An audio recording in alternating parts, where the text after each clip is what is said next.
Selamat pagi dan salam sejahtera. Sejahtera Asia edisi 15 Februari 2021. Hari ini anda bersama dengan saya, Jessica John dan juga Ghazali Zawawi. Betul. Yang akan menemani anda sehingga ke akhir rancangan, ya guys? Ya, selamat pagi kepada anda semua. Harapnya anda sihat-sihat saja. Dan Gas, selamat pagi Gas. Selamat pagi. Gas? Kabar baik. Apa khabar Jess? Kabar baik juga Gas. Minggu baharu, hari Isnin Gas. Macam biasa ya Gas ya. Kita dua bawakan digandingkan. orang kata topik yang berkualiti Betul. untuk mereka di rumah. Kepada ibu-ibu yang sedang menyediakan sarapan, apa kata anda ambil gambar, hashtagkan Sejahtera Asia dan hantarkan sahaja kepada kami di Facebook dan Instagram kami Sejahtera Asia. Hujung minggu yang lalu meriah dengan sambutan Tahun Baru Cina, biarpun dalam keadaan norma baharu. Betul. Jess ada mix Cina sikit. Ya betul Gas. Ada? Ya. Macam mana sambutannya minggu lepas? Okey.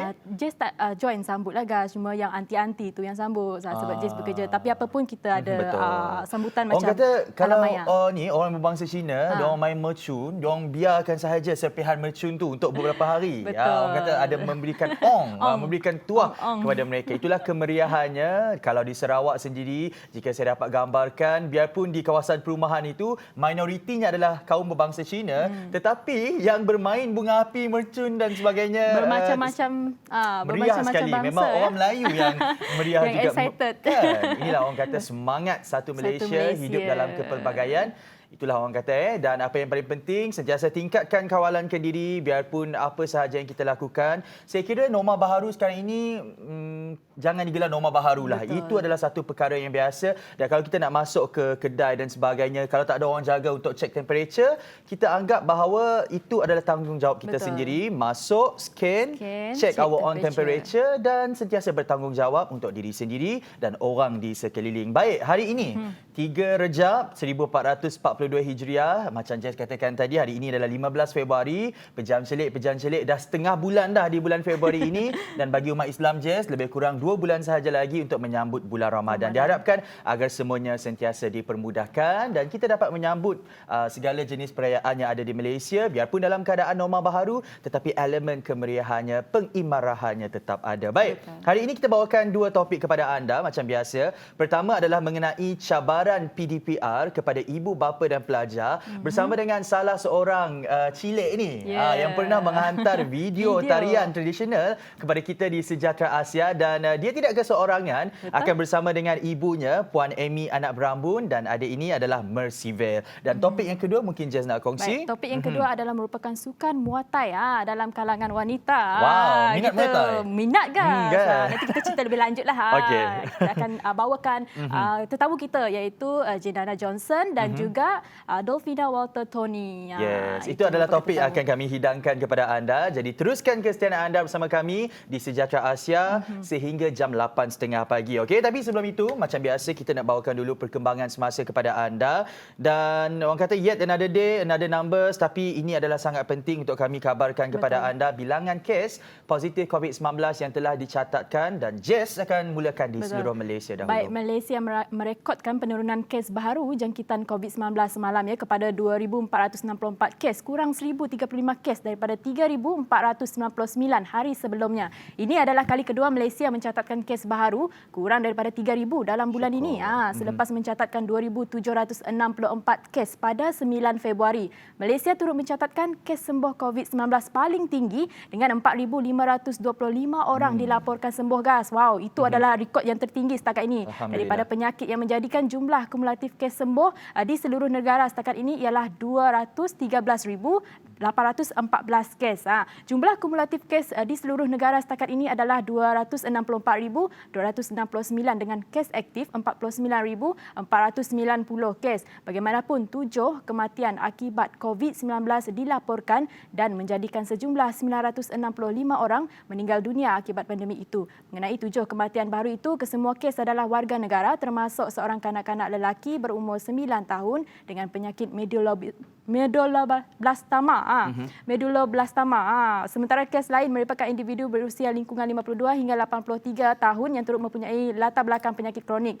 Dan pada itu sebanyak 11 lagi kluster baru dikesan melibatkan 9 kluster penularan di tempat kerja dan masing-masing satu kluster membabitkan penularan komuniti dan keagamaan. Pengesanan kluster baharu itu menjadikan jumlah keseluruhan kluster COVID-19 di negara kini sebanyak 983 dengan 484 kluster aktif. Dan selain itu 10 lagi kluster telah diisytiharkan tamat.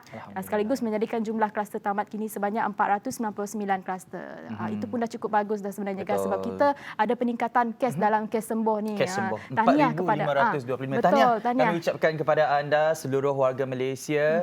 Namun sentiasa beringat-ingat untuk sentiasa tingkatkan kawalan kendiri kerana perjuangan kita belum berakhir. Dan daripada kes kematian yang dicatatkan tadi, Jess, 3 kematian tersebut dicatatkan di Sarawak dan 161 kes baharu juga dilaporkan di Sarawak. Sarawak mencatatkan 161 kes positif COVID-19 semalam dengan daerah Subis merekodkan kes yang paling tinggi iaitu sebanyak 60 kes. Ini menjadikan jumlah kumulatif kes di Sarawak meningkat kepada 6,586 kes setakat ini. Juga semalam juga kita dimaklumkan 3 lagi kematian direkodkan di Sibu dan ini menjadikan jumlah kes kematian di Sarawak meningkat kepada 61 kes setakat ini. Salam takziah kami ucapkan kepada keluarga mangsa. Semoga terus tabah menghadapi ujian ini. Ingat, macam yang saya katakan tadi, perjuangan kita pastinya belum berakhir. Jika mahu keadaan kembali normal, terus amalkan 3W, wash, warn dan wear, dan elakkan 3C, crowded places, confined spaces dan closed conversation. Baik, pastinya ini membawa kepada perincian berita yang seterusnya, iaitu PKPB di seluruh Sarawak, Jess, dilanjutkan. Perintah Kawalan Pergerakan bersyarat PKPB di seluruh negeri Sarawak akan dilanjutkan bermula hari ini, 15 Februari hingga 1 Mac 2021. Sejajar dengan keputusan itu, pergerakan antara zon dalam negeri Sarawak adalah tidak dibenarkan melainkan disertakan permit daripada Polis Diraja Malaysia PDRM. Juga aktiviti ekonomi seperti pasar tani, pasar malam dan bazar larut malam bagi zon yang diisytiharkan sebagai merah tidak dibenarkan beroperasi. Lebih lanjut mengenai garis panduan SOP PKPB boleh anda dapati di laman web Majlis Keselamatan Negara. Itu mengenai COVID-19.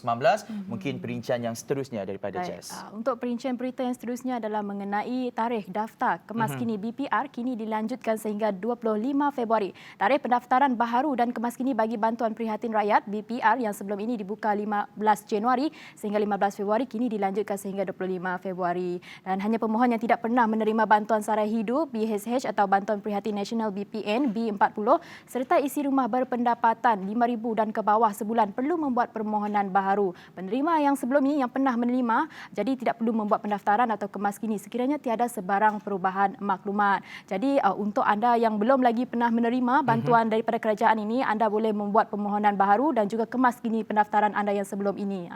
Ini adalah peluang anda untuk mendapatkan bantuan daripada kerajaan supaya anda boleh gunakan dengan sebaik yang mungkin. Betul tak, guys? Lebih-lebih lagi semasa tempoh pandemik COVID-19 ini, kita kena pandai mempelbagaikan elemen pendapatan kita. Begitu juga dengan sistem pendidikan. Sekarang ini PDPR dan kalau kita lihat banyak bless in disguise lah. Macam kita lihat kalau sebelum ini peranti ataupun gadget seperti telefon bimbit itu digunakan sekadar untuk WhatsApp, untuk menghubungi kawan-kawan, keluarga, saudara mara dan sebagainya. Tetapi kini disebabkan oleh situasi yang kita alami, alhamdulillah, syukur, syabas kami ucapkan kepada anda kerana sebenarnya ramai masyarakat Malaysia terutamanya golongan veteran yang sudah memaksimalkan penggunaan telefon bimbit mereka dan salah satu tujuannya adalah untuk online learning ataupun PDPR. Jadi sesi persekolahan seluruh negara telah dibuka pada 20 Januari 2021, Jess. Bagaimanapun peningkatan kes COVID-19 dan pelaksanaan Perintah Kawalan Pergerakan PKP menuntut kerajaan mengubah sistem pendidikan yang konvensional secara bersemuka kepada pengajaran dan pembelajaran di rumah PDPR secara dalam talian. Persoalannya, bagaimanakah ini boleh memberi cabaran maupun mungkin kebaikan kepada golongan ibu bapa dan anak-anak. Jadi bersama dengan kita pada hari ini, pasangan ibu dan anak, Ibu Puan Amy anak berambun dan adik Mercyville. Hello, selamat pagi. Selamat datang. Thank you Mercyville, thank you Puan Amy sudi datang di Sejahtera Asia. Dah sarapan dah? Dah. Itulah semangat orang kita tu mahu berkongsi cerita cabaran maupun kebaikan yang mungkin mereka dapat nikmati biarpun dalam tempoh yang mencabar iaitu semasa PDPR yang dilaksanakan sekarang ini. Mercyville, belajar di rumah masa PDPR tu. Okey, ni best lagi. Di rumah ke di sekolah? Di sekolah. Kita suka di sekolah lagi. Kenapa kita suka di sekolah lagi? Sebab dapat nangga kawan-kawan, dapat belajar dengan kawan-kawan. Jangan kawan. Apa nama kawan kita yang paling kita rindu? Mungkin yang Nangga kita bagi tahu. Apa namanya? Bong Yenting. Apa namanya? Bong Yenting. Bong Enteng. Bong Yenting. Bong Yenting. Oh, okey. Orang laki, perempuan laki? Perempuan. Perempuan. Okey. Ada boyfriend saya dah? Okey. Masih muda lah, guys. Okey, Puan Amy, sebab selalunya perlu hantar anak-anak ke sekolah dan itu adalah kebiasaan sebelum ini. Tapi berbeza pula dengan norma baharu ni. Jadi kalau boleh Puan Amy ceritakan bagaimanakah rutin harian Puan Amy berubah disebabkan oleh norma baharu, disebabkan oleh PDPR ini, Puan Amy?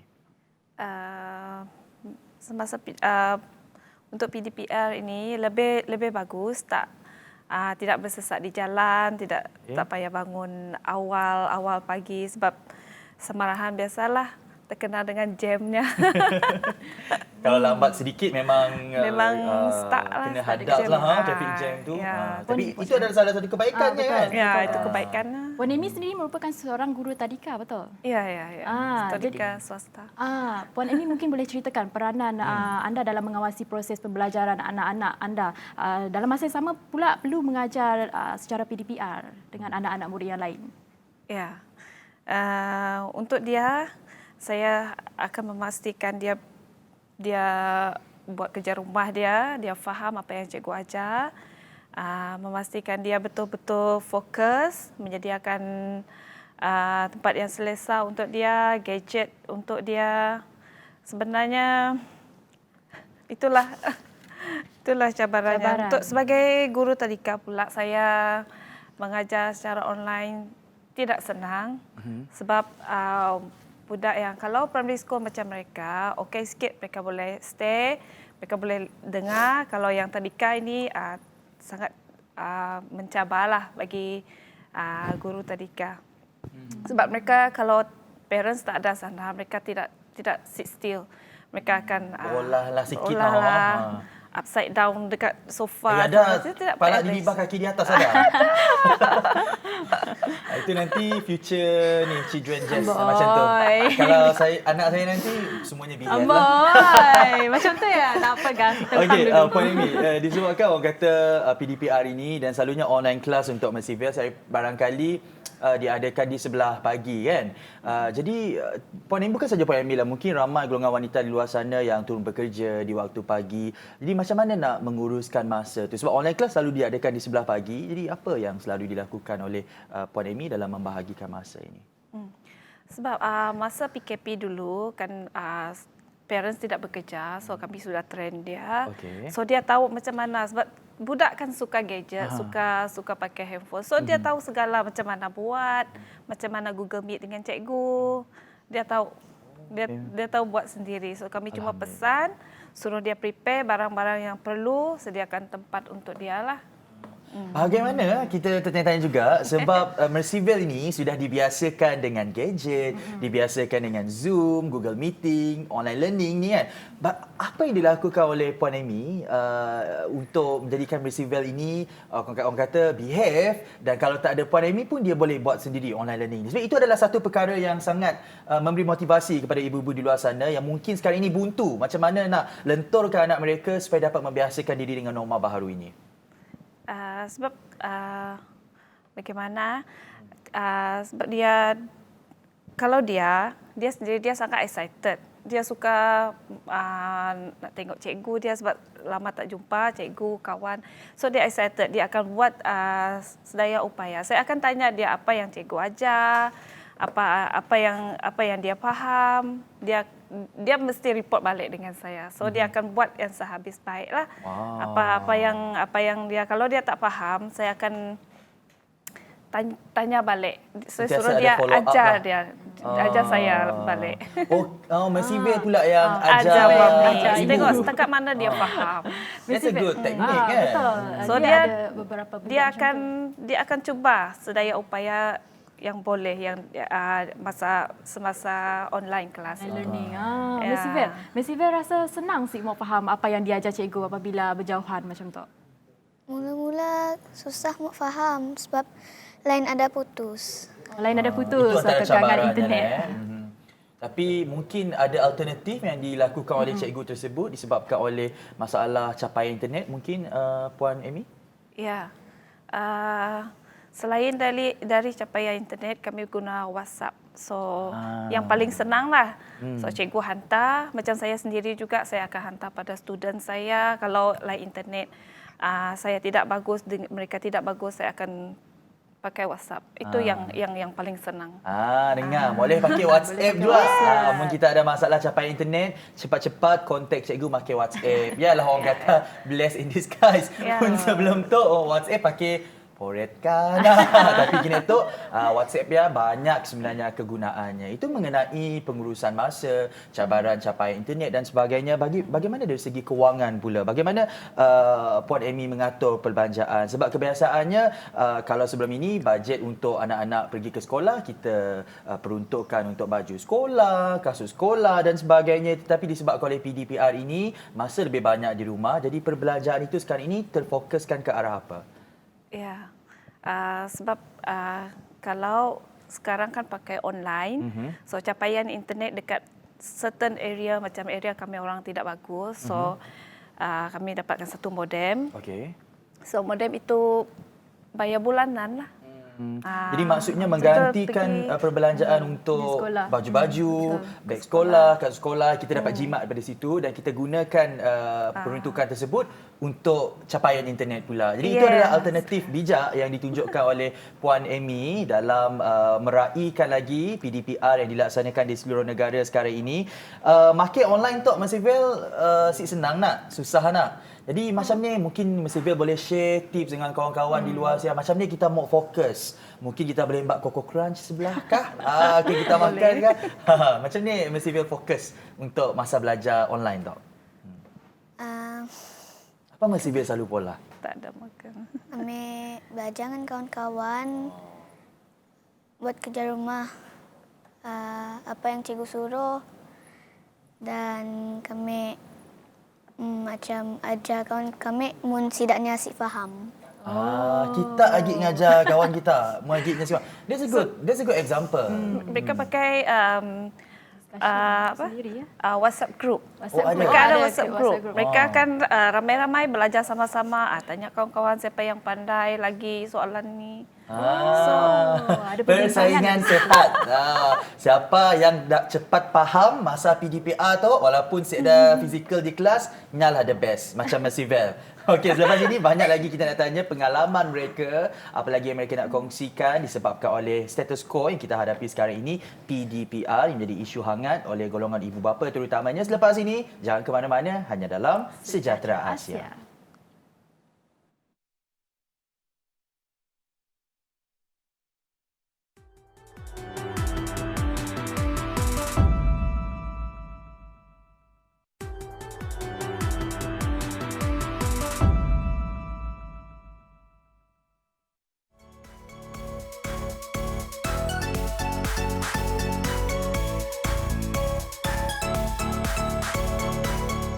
Kembali lagi dalam Sejahtera Asia, kita membicarakan pengalaman pasangan ibu dan anak ini, bagaimana mereka menjalani PDPR dan mungkin ada kebaikan yang boleh dimanfaati juga. Dan Mercyville, masih lagi bersama dengan adik Mercyville, si Cile ini darjah 5 tahun ini.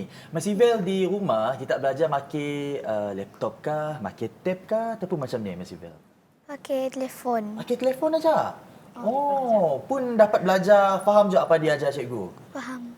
Jadi kebanyakan ibu bapa sebenarnya ada juga keluhan mereka tak dapat menggunakan laptop sebab terlalu mahal dan sebagainya. Kalau tak dapat guna laptop, mungkin pilihannya boleh guna tab lebih murah. Dan macam Mercyville sendiri, guna telefon bimbit juga boleh dimanfaati. Orang kata fungsi telefon bimbit tersebut kan. Jadi jangan orang kata terus give up lah, kena sentiasa kuat dalam mengharungi norma baharu ini. Antara cabaran PDPR yang lain adalah seperti masalah capaian internet dan ada juga golongan ibu bapa yang risau tahap keberkesanan belajar di rumah, masalah untuk menyediakan kemudahan laptop tadi dan orang kata terutamanya bagi golongan-golongan yang tak berkemampuan aja, mungkin mereka akan mengalami situasi sukar ini. Namun pastinya di sebalik cabaran ini ada kelebihannya sekiranya kita terus bijak mengadaptasi dengan norma baharu. Jadi pada pendapat Puan Amy, apa antara kelebihan yang Puan Amy dapat daripada norma baharu daripada sistem pendidikan PDPR ini? Pendapat saya, kita belajar sesuatu yang baru, more ke arah dunia digital. Betul. So semua kena belajar. Macam saya sendiri, saya tak tahu macam how to operate, macam mana buat online class ke apa, ada apa, semua tak tahu. Tapi harus kena belajar juga. So itu satu untuk sendiri, kelebihan untuk sendiri, kena belajar. So kita upgrade diri sendiri. Upgrade kehidupan kita ke arah yang lebih maju. Betul. I think semua, bukan sini, rural area juga pun sudah pandai pakai internet sekarang. Sudah ke arah dunia digital. Dalam masa yang sama, kita ke arah dunia digital ni, guru-guru pun belajar dalam masa yang sama. Kerana kebanyakan kita tahu senior citizen ni dia tak berapa celik IT sebenarnya. Tapi inilah kesempatan senior citizen belajar mengenai IT ni sebenarnya kan. Dan juga cikgu pula boleh lah ya. Cikgu Tadika. Sebab dia cikgu Tadika. Okey, Puan Amy. Baik Puan Amy, kita tahu pasti ramai lagi anak-anak di luar sana yang berdepan dengan masalah kekangan internet dan juga macam yang Gas ceritakan tadi, mungkin ada masalah kemudahan. Jadi anda sebagai seorang guru tadika, apa yang dilakukan untuk mengatasi masalah ini? Mungkin daripada segi inisiatif yang lain, memberi hard copy kepada ibu bapa tersebut ke ataupun itu macam salah mana? satu daripadanya. Hard copy mesti ada, sebab ada tempat yang tidak ada capaian internet. Hard copy yang paling senang WhatsApp group, WhatsApp application itu. Maksudnya assignment task semua dihantar melalui WhatsApp, lepas tu mereka akan buat, lepas tu hantar semula kepada cikgu macam tu. Ya, hantar semula ikut that lah. Ada tak isu daripada segi attendance murid-murid kalau menggunakan kalau melalui PDPR ni, kita sedang menjalani PDPR ni, ada tak isu dari segi attendance? Ada. Memang ada. Sebab kalau parents tak ada dengan mereka sendiri, mereka macam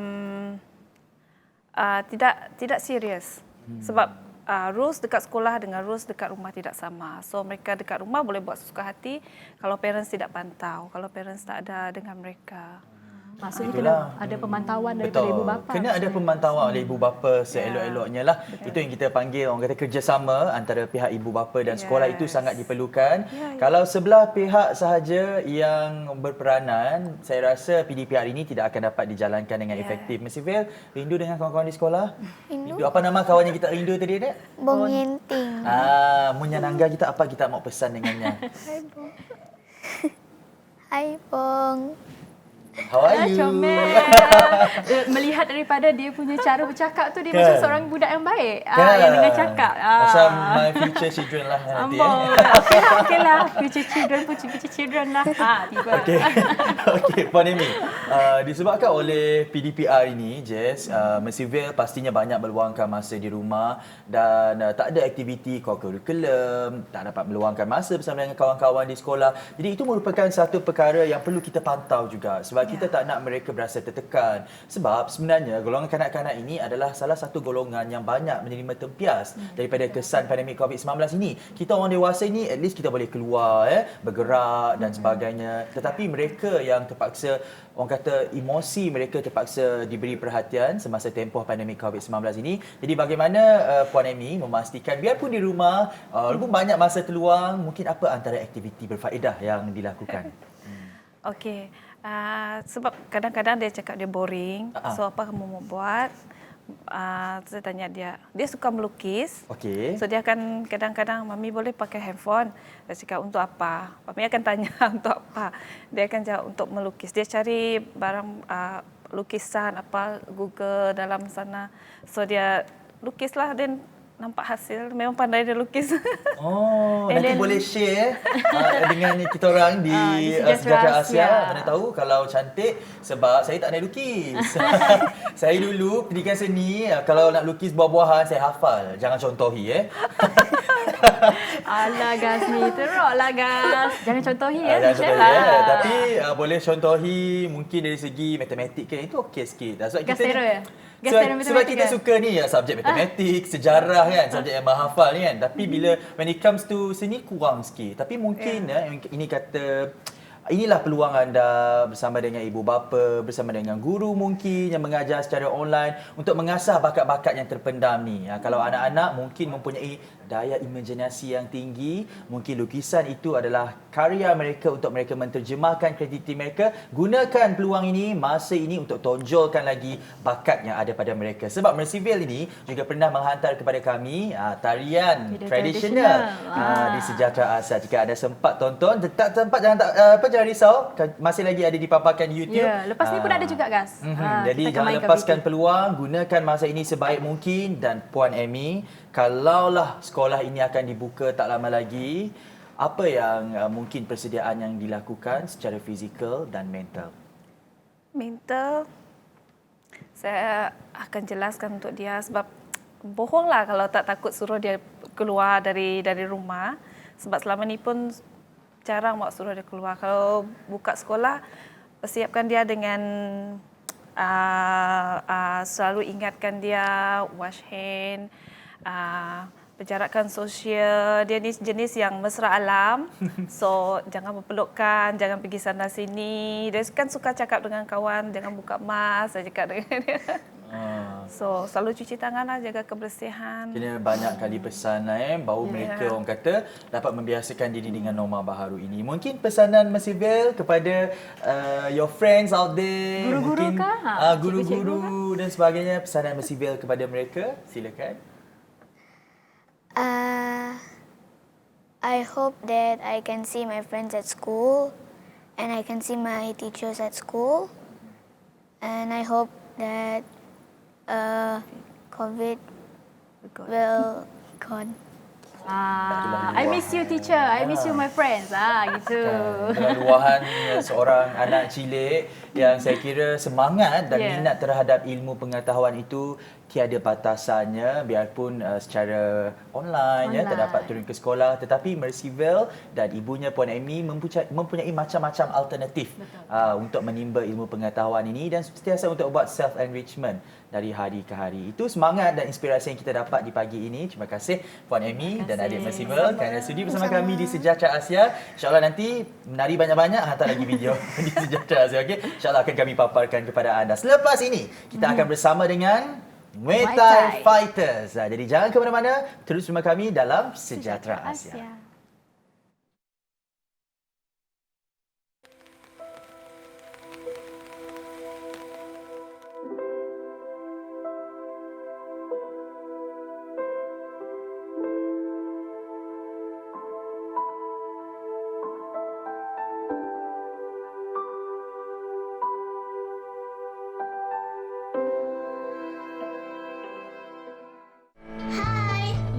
Mercyville Cheris from San Veronica Fall.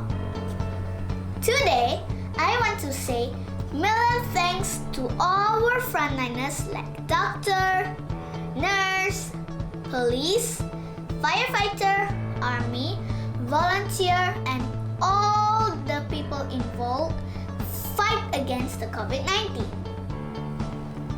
This is my thanks card to all those frontliners that help us very much.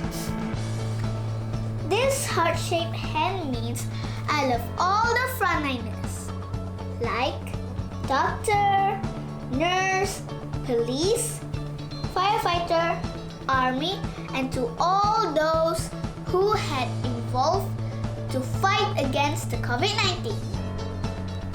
This red rose means appreciation for all the frontliners who had sacrificed their time and life to keep us safe. This trophy means we must win. Hashtag stay at home. Hashtag duduk di rumah. Bye! See you next time!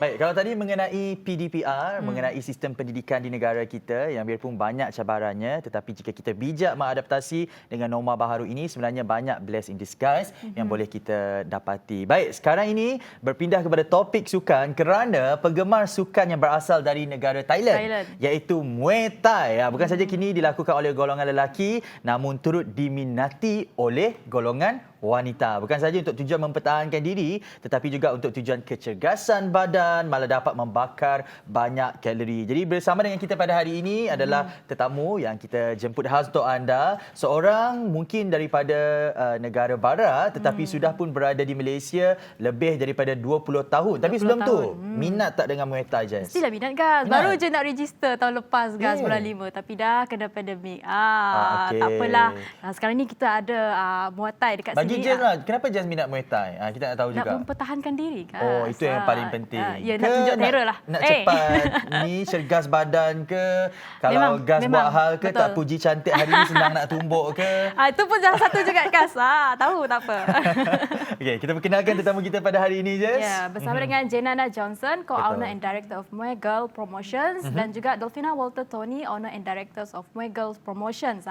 Topik kita hari ini mengenai sukan Muay Thai dalam kalangan wanita. Hari ini kita conquer, ya. Kita wanita conquer, Gas, hari ini. Conquer 3 lawan 1. Okey. Baik. Berani semua Muay Thai fighter kat sini, habis aku. Jaga Okey. kau, Gas. Jadi nak tanya sikit, berapa lama sudah berkecimpung dalam dunia Muay Thai ini sebenarnya? Saya start dalam lebih 7 tahun lah, dekat 8 tahun ya. Masa tu masih belajar lagi dekat Unimas. Final year. Ya, final year. Oh, sama. Hai. Masa tu ikut kawan join, lepas tu macam best. Dan terus addicted. Kalau Jenana sendiri, Jenana ni boleh cakap Melayu, ya, Gas? Itu yang menarik dia. Sikit-sikit. Sikit-sikit pun boleh. Dia dah lama menetap dekat sini, Gas. Jenana sendiri, kalau Jenana dah berapa lama berkecimpung? Oh, lama. Saya masuk Muay Thai, I think I'm 14 years old, so 20 tahun lebih dah. Ya, lama 14 dah. years old dah. 14 years old. 14, 15 years old in school last time. Okey, nak diceritakan jugalah kepada penonton, mungkin untuk Dolphina sendiri, apa yang membuatkan Dolphina minat terhadap sukan Muay Thai ni sebenarnya? Saya rasa saya perlu belajar seni mempertahankan diri. Self-defense? Ya, Okey. self-defense. Sebab masa saya remaja, I think dalam umur 15 tahun, saya pernah satu kali tu balik dari tuition, jalan kaki pergi sekolah. Sekali kena kejar dengan orang, mungkin orang kurang betul lah. So masa tu takut, lari.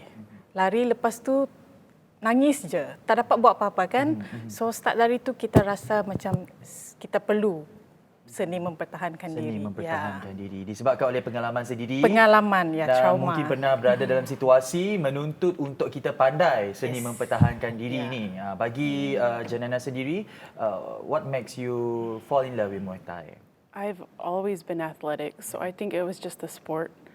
Yeah, I didn't have any martial arts experience, but then I went to the Muay Thai gym and it was like, wow, this is what I want to do. So You found your passion. yeah, I think it's just the athletic side of it mostly, the sport Dari side. segi kesihatan tubuh badan, kecergasan tubuh badan ni juga mungkin menjadi salah satu faktor mengapa kaum wanita ini meminati sukan Muay Thai. Dan banyak sebenarnya golongan selebriti wanita lah sebenarnya yang minat terhadap sukan Muay Thai ini sebab ianya bagus juga untuk kecergasan badan, untuk meningkatkan produktiviti setiap hari mereka. Tapi mungkin ada juga wanita di luar sana yang melihat wanita dua orang ini yang orang kata pandai self defense, kita boleh buat silap dekat set sejahtera ASEAN ni. Sekali buat silap. Okey, mungkin mereka yang nak berjinak-jinak di luar sana terhadap sukan Muay Thai, mereka nak tahu apa persiapan yang perlu mereka lakukan sebelum memulakan latihan atau sesebuah pertandingan, Dolphina. Sebelum pertandingan. Ya. Yang penting adalah mental dan physical. Not only your physical tapi mental juga, sebab Muay Thai dia memang akan train your mentally. Tengok how strong you can tahan. Bukan saja tahan sakit. Nak tahan the training, you punya masa. The training is quite intense. Quite intense for a fighter, yeah. Oh. Sebab kalau you tak ready, nanti orang kick you. You have to prepare. Tapi, the more intense, the more it's interesting. Yes, kan? yes. Lagi puas. Yes. Bagi Dovina, bagi Cik Nana sendiri, mungkin persiapan dari segi safety pula macam mana? Preparation in terms of safety. In terms of it's just training, running every day, running 10, 15 kilometers a day to build the stamina and it makes the bone strong also. Then just the Muay Thai training, that's the safety net. Pakaian, sebab ada orang beranggapan bahawa kalau kita nak pergi Muay Thai ni dia ada spesifik pakaian. Tetapi kalau betulkan saya kalau silap lah, saya juga baca sebenarnya ia tak memerlukan pakaian yang khas as long as it's suitable for this kind of sport lah. Yes. Bagi Dovina sendiri macam mana? Actually itu bergantung dengan diri sendiri. Kita rasa selesa, pakai. Of course kita perlu pakaian sukan lah yang Betul. bersesuaian. Takkanlah pakai baju kurung. Betul. Betul. Mungkin boleh kongsikan jenis-jenis peralatan yang digunakan sebagai alat perlindungan tu. Basic we have hand wrap to safety your hands, and then kita ada glove. Itu paling basic lah. At least dalam If you're fighting, of course you wear mouth guard. And then we have amateur, we have pro. So if you're amateur, you wear the shin guards, you wear elbow guard, head guard. For pro, it's just your shorts. If the girls want to wear tights, they can. And then your gloves and mouth guard, that's all. Yeah. So there's the difference between amateur and pro. Is it very costly, expensive? Your gloves last for years, so It's worth it lah. it's worth it, yeah. Kalau Jess, kecil molek macam ni perlu helmet. Nanti hilang kepala kan? Kita nak tahu juga apa antara cabaran utama dalam permulaan sebagai seorang ahli Muay Thai ini. Mungkin contohnya anda sendiri yang dihadapi ketika ini. Apa antara cabaran? Masa ni, betul. saya rasa masa sebab you nak fokus dengan family and then kerjaya sendiri and then with the training, especially bila ada fight.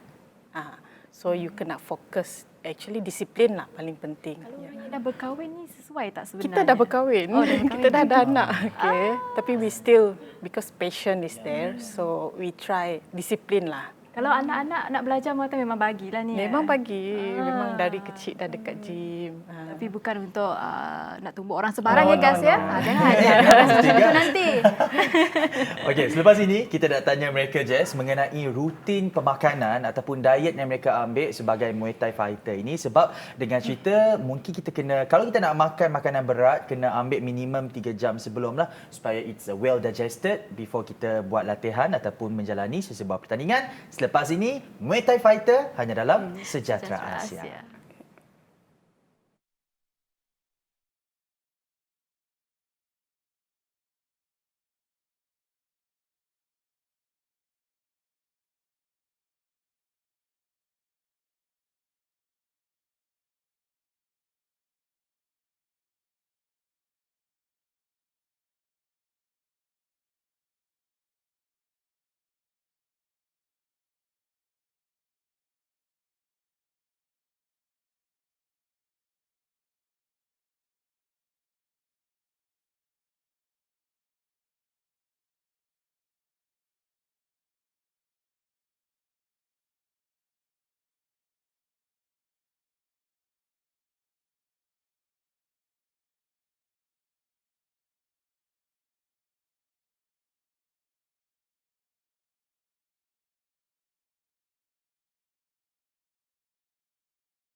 Free your worries.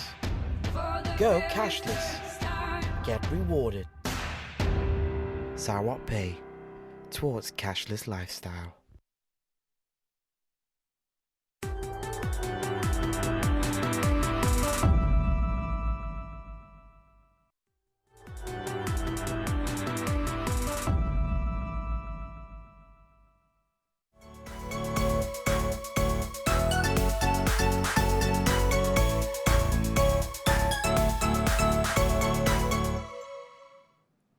Baik, anda masih lagi bersama dengan saya dan juga Gas. Jadi hari ini kita membicarakan topik mengenai sukan Muay Thai dalam kalangan wanita. Masih lagi kita bersama dengan Dolfina dan juga Jenana. Jadi kita nak tahu apakah antara pengorbanan yang harus dilakukan sepanjang terlibat dalam bidang Muay Thai ini. Sebab kita tahu anda berdua pun sudah berkahwin. Jadi apa antara pengorbanannya dari situ? Pengorbanan bagi saya lah masa satu pengorbanan sebab you takkan ada masa nak hang out dengan kawan. Most of the time at the gym, yeah. Jadi macam mana nak membahagikan masa dengan anak-anak tu? Bagi masa kita bawa anak pergi gym. Bawa anak pergi Our gym kids dah. live, sleep, eat, Yeah. gym. Oh, senang. Yeah. Tadi Jenana ada berkongsi bahawa anak-anak dia semua main Muay Thai, Gas. Jadi berapa orang anak Jenana? Saya ada 4, tapi anak. 3 laki main Muay Thai. Two wakil Malaysia. Wow. My 12-year-old wakil Sarawak. Wow, represent Malaysia and Sarawak. Yeah. Wow, proud Sarawak Malaysian. Gas. So, biarpun Muay Thai ini adalah satu sukan yang berasal dari negara Thailand, betul. mungkin ada juga mereka yang addicted dan memang into sangat dengan sukan Muay Thai ni. Mereka dah belajar Muay Thai di Malaysia, tetapi disebabkan mereka punya passion yang sangat tinggi, kalau bukan musim pandemik lah sebelum ini, ada yang sanggup ke negara Thailand untuk mempelajari seni Muay Thai ni. Both of you mungkin ada pernah pergi ke Thailand juga untuk belajar Muay Thai mungkin? My husband Thai trainer. Oh, okey. Tak perlulah pergi jauh-jauh kan. Tak perlu pergi jauh-jauh. Ya, kita dalam rumah pun boleh juga. tak perlu pergi jauh-jauh. Kucing ada. Okey. Menariknya Muay Thai ini sebab ia adalah seni mempertahankan diri dan ada orang beranggapan bahawa ianya sekadar satu seni, tak dapat dipraktikkan di jalanan sebagai street fighting dan sebagainya. Tapi what do you think, Jenana? It still can be practiced when we have that situation that needs us to defend ourselves? I think most relevant because the training, the stamina, the strength. So somebody attacks you, you're ready. You know, because Muay Thai is very like Taekwondo, karate, they do the kata, but it's not the contact, you're not being hit. Where in Muay Thai, you're being hit with the pads, you're being sparring, so your body's conditioned. So in the street, if somebody attacks you, you're already conditioned to be hit, and you know how to react to it. And plus, we use knee, elbow, so yeah, I think it's very effective. Dan kepada mereka yang mungkin terlepas apa yang dikatakan oleh Dolfina tadi, disebabkan oleh Puan Dolfina pernah mengalami satu situasi dikejar oleh satu individu yang mungkin tidak waras dan menuntut beliau untuk mempertahankan diri. Disebabkan pengalaman itulah beliau menyedari kepentingan untuk belajar seni mempertahankan diri dan beliau memilih untuk belajar seni Muay Thai. Dari segi pemakanan dan diet, Dolfina, betul ke orang cakap kalau sebelum kita nak menjalani training dan pertandingan, kita kena makan minimum lah mungkin 3 jam sebelum sebab kita nak makanan tu well digested. Sebab tak kalau dia akan mengganggu sesi latihan kita mungkin. Yeah, mungkin at least 3 hours before, and then advise to get real food. I mean makan makanan nasi. Sebab itu yang akan memberi tenaga kepada kita dalam training. We tak ada diet, you tak boleh makan ni, tak boleh makan ni. Sebab the training is already heavy. So memang perlu energy dari makanan. Burn lots of calories juga kan. Jadi kita perlukan makanan yang boleh memberikan kita tenaga. Baik, bagi Muay Thai Girl Promotions pula, Jenana, apakah antara usaha yang dilakukan untuk menarik minat golongan kanak-kanak ataupun golongan wanita ataupun golongan remaja perempuan untuk terlibat dalam bidang ini? What are the efforts to attract them to join this Muay Thai Girl Promotions? I think it's quite easy now. We have UFC, we have all these, we have one championship. There's little girls, there's kids watching this on TV. They all want to be fighters. I think it's much easier now. You know. Senang kan? Senang, Mungkin ada ya. diadakan kelas secara online mungkin semasa tempoh pandemik ini. Sebab Muay Thai ini kita tahu it's melibatkan kontak dan sebagainya. Ada tak alternatif yang mungkin diadakan melalui secara maya, Google Meet dan sebagainya, ada tak Dolfina? So far belum lagi ada, tapi kita dalam perancangan kita akan tubuhkan satu kelab Muay Thai di Kuching. Actually sudah dalam perancangan, sudah diluluskan oleh KBS. So we plan untuk buka satu kelas khas untuk wanita and kanak-kanak juga. So untuk kita panggil diorang interested with Muay Thai. We give them free trial as well. Sekarang ini sambutan macam mana? Sambutan so far okay. Bagi wanita you mean? Saya rasa semua orang dah terbuka untuk cuba something baru macam Muay Thai. Kita tak ada lagi ini sport ini hanya untuk lelaki, no. Kalau Actually. takkanlah Jess pun berminat. Ya. Kan? Maksudnya betul, ini kesedaran yang penting untuk golongan wanita di luar sana. Sekali lagi, kelebihannya bukan sahaja untuk belajar seni mempertahankan diri tetapi untuk kecergasan, untuk fitness dan sebagainya. Baik, jika seni mempertahankan diri yang lain, Jess, kita ada taekwondo dan sebagainya. Mereka berlatih sehingga mencapai satu tahap dan dianugerahkan tali pinggang, mengikut tahap. Tapi mungkin berbeza dengan Muay Thai. Berapa lama mungkin masa yang diambil untuk seseorang individu itu menguasai teknik Muay Thai ni, Jenana? If you're dedicated, 3 months. 3 months. If you're dedicated, yeah, that means you're in the gym every day and you love it. You know, 1 year for some people, it depends on your athletic ability, it depends on your dedication. Yeah, but Muay Thai, the ranking system is the ring. We don't have belts, we don't have, there's no other ranking, it's the ring. So if you want to be a fighter, Okay. that's where you show who you are is in the ring. Yeah, you're not going to get a black belt or a blue belt or Yeah. It took 3 Yeah, months. 3 months to master the skills and all that. 3 months to have an amateur fight. Oh, It takes years and years to be like, you Ada know, konflik kat top-ranked rumah, professional fighter. Stres, pergi gym. Yeah. Boleh jadi 3 tu, months ah. for basic. For basics Yeah. lah. Or to master the basic skills only. Yes, Is meaning it? you're in the gym every day. If you come once a week, it might take you 2 years. I don't know. Yeah. Baik, Dolphina, selain daripada mempromosikan gaya kehidupan yang sihat dan juga contohnya melindungi diri itu tadi. Jadi apa lagi antara kebaikan yang mungkin dapat dipelajari daripada sukan Muay Thai I ni? think for myself lah, Muay Thai dia mengajar kita untuk jadi lebih confidence. Kita tak takut. I mean bukan tak takut orang, kita lagi rasa confident berdepan dengan orang because you know. Sebab kalau ada satu-satu kedai ke gerai ke, kita nak lalu, kalau ada kebanyakan lelaki tu memang kita ada rasa segan, malu dan juga segan. takut pun ada juga, betul tak? Jadi ini satu platform yang sebaiknya lah untuk kita meningkatkan confident diri sebenarnya tadi. Jadi Muay Thai ni sering disebut sebagai seni 8 anggota padan, Art of 8 Limbs. Dengan penggunaan tendangan, pukulan, lutut dan siku. Adakah Muay Thai juga sesuai untuk digunakan di pertempuran jalanan, street fighting orang katakan? Street fighting. We're not street fighters, Yeah. just to be clear. We just do it for the sport. But I mean, I guess, yeah, I wouldn't want to fight a Muay Thai fighter in the street. Usually Muay Thai dia ada dua. Ada yang nak jadi fighter. Like kebanyakan wanita dia orang nak belajar seni pertahankan diri and for fitness only. So dia orang datang tak semestinya dia orang nak untuk guna lawan di luar tak. Tapi kalau memang ada situasi yang memerlukan mereka untuk menggunakan skill-skill street fighting ni memang boleh je kan? Memang boleh je.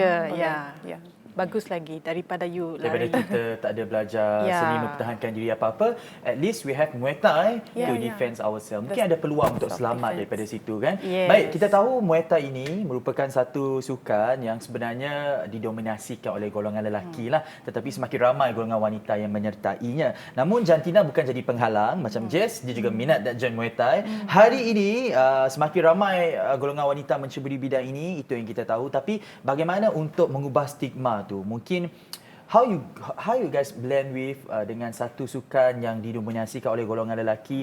Mungkin ada di antara mereka yang merasakan they mungkin underestimate you sometimes. So how you handle that? Saya rasa we perlu open. Kita open minda semua, we open to try. Kalau lelaki boleh buat, kita pun boleh buat. Betul. Jadi itu mindset sendiri juga. Tak semestinya lelaki boleh Muay Thai, perempuan tak boleh Muay Thai. Even majority at the gym also we have more perempuan wanita yang datang untuk yang interested dengan Muay Thai actually. Betul. So, walaupun perempuan ini ada masalah yang tersendiri seperti kesan kontrasepsi, kitaran haid dan sebagainya. Even though you have this situation, Jenana, how you make sure that you still consistently do the training, even though ada haid dan I sebagainya? think it depends on the woman. For some women it affects, for other women there's no effect. So it's really just, it's a personal thing. Betul. Yeah. I think it depends on the woman. Yang penting disiplin, latihan kena konsisten dan sekiranya kita ada passion terhadap Muay Thai ni, percayalah macam yang Jenada Dolfina katakan, kita akan addict. So ini adalah satu, orang kata, selain dapat melepaskan geram, dapat meningkatkan kecergasan tubuh badan dan sebagainya. Last but not least, mungkin pesanan kepada wanita di luar sana, kepada mereka yang mungkin juga berminat untuk menyertai Muay Thai, berminat untuk belajar seni mempertahankan diri, mungkin pesanan Dolfina kepada mereka. Sebagai seorang wanita, saya rasa kita boleh, you try saja. Jangan takut. Tak semestinya Muay Thai untuk lelaki. Muay Thai is for all, for the kids, even dari 3 tahun sampai kita ada student 64 tahun juga yang try. So Muay Thai is actually for everyone. Okey.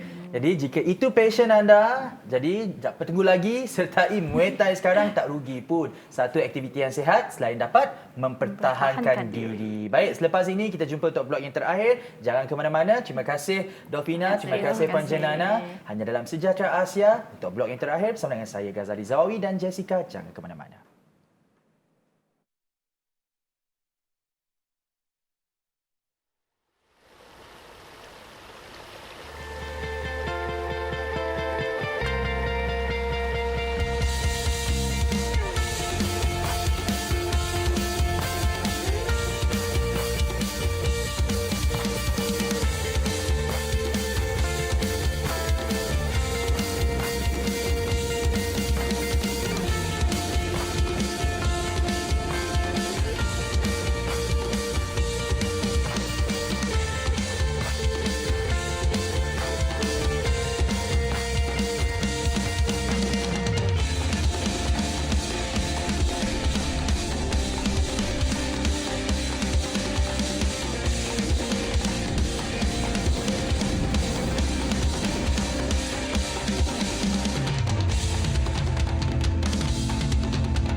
Baik, kita dah ke akhir rancangan ya guys ya. Jadi tajuk kita mengenai hari ini adalah mengenai PDPR, iaitu cabaran PDPR dan juga sukan Muay Thai dalam kalangan wanita. Sukan Muay Thai dalam kalangan wanita. Ya, ini yang kita itu nak antara kongsikan. sukan yang mungkin juga boleh diceburi oleh golongan wanita di luar sana. Baik, pada hari ini banyak topik menarik kami bawakan kepada anda dan pesanan kami kepada anda, terus tingkatkan kawalan kendiri. #Kita jaga kita. Jumpa lagi esok dalam Sejahtera Asia, daripada inspirasi Kami mencetuskan cetuskan inovasi. inovasi.